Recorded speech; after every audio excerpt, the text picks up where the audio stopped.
నమస్తే SR7 టీవీకి స్వాగతం. నా పేరు శబానా.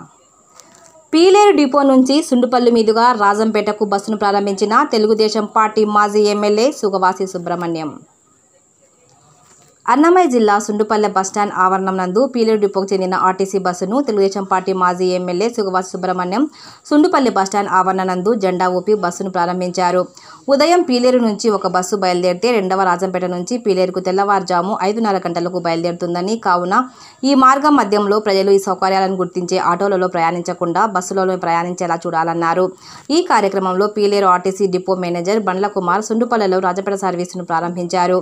పీలేరు నందు ఉదయం 5:45 నిమిషాలకు ప్రారంభమయ్యే వయా చుండుపల్లి మీదుగా ఉదయం 9:30కు రాజంపేటకు చేరి తిరిగి 10 గంటలకు రాజంపేట నుంచి మధ్యాహ్నం 2:45 నిమిషాలకు పీలేరు చేరుతుంది. అలాగే రెండో సర్వీసుగా నైట్ హాల్ట్ సర్వీసుగా పీలేరు డిపో నుంచి రాజంపేటకు వెళ్తుంది. అదే సర్వీస్ ఉదయం 5:30 గంటలకు రాజంపేట నుండి బయలుదేరి ఉదయం 9 గంటలకు పీలేరు చేరుతుంది.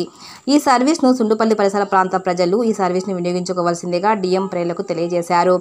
ఈ కార్యక్రమంలో ట్రాఫిక్ ఇన్స్పెక్టర్ బాబు నాయక్, మండల అధ్యక్షురాలు రాజమ్మ, గుంటుపల్లి టీడీపీ నాయకులు వెంకటేష్ నాయుడు, సుండుపల్లి మండల నాయకులు, రైతు మిత్ర సేవా సంఘం అధ్యక్షుడు సుబ్బరామరాజు, జనసేన పార్టీ నాయకులు Rama Srinivas, human committee society Rajampet Anand Reddy, BJP నాయకులు, తెలుగుదేశం పార్టీ నాయకులు, జనసేన పార్టీ నాయకులు పాల్గొన్నారు. రిపోర్టింగ్ బై సుండుపల్లి మండల రిపోర్టర్ వేణుగోపాల్ రెడ్డి.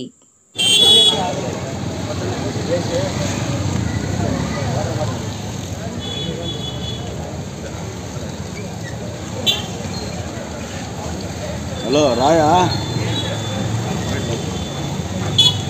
వచ్చేసాడమ్మా.